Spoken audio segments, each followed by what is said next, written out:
Want to take you up to the Parkway North where, yes, we have that new construction situation and the ramp from 28 to the bridge is closed. You are looking live at the area right now.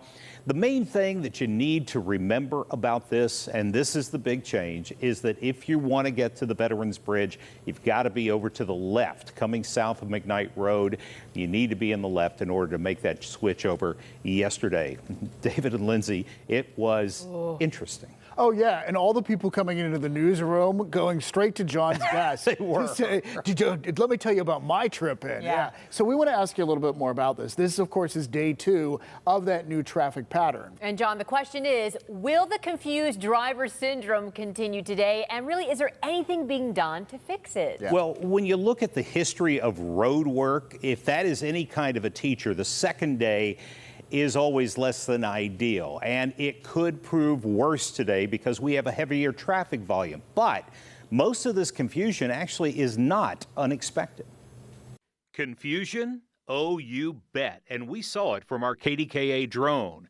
Driver after driver getting to the new split and realizing they were in the wrong lane.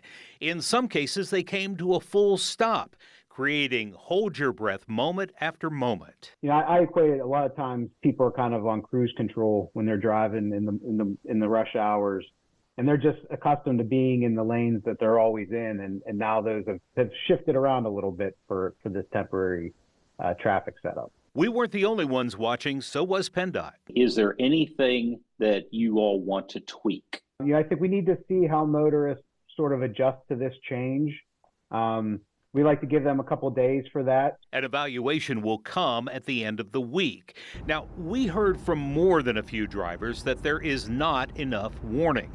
Myler points out there are 3 overhead electronic signs warning drivers, plus there are very large orange signs located in the HOV that doesn't have traffic in it right now that are equal to the size of the signs you typically see over the road. So being that they're that large and orange, they should draw your eye to it.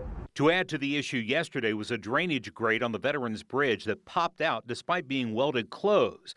So at the peak of traffic, one lane had to be closed. Maybe a couple of the welds were bad on that inlet, and that's what caused that to pop off the inlet itself. So we reinstalled that and re-welded it. And that was an anomaly. That's not expected to reoccur. Now, Monday, typically the lightest day of traffic of the week. The biggest test comes today and tomorrow. Wednesday is the biggest challenge by far. And I've repeatedly said this is a major change of your driving habits.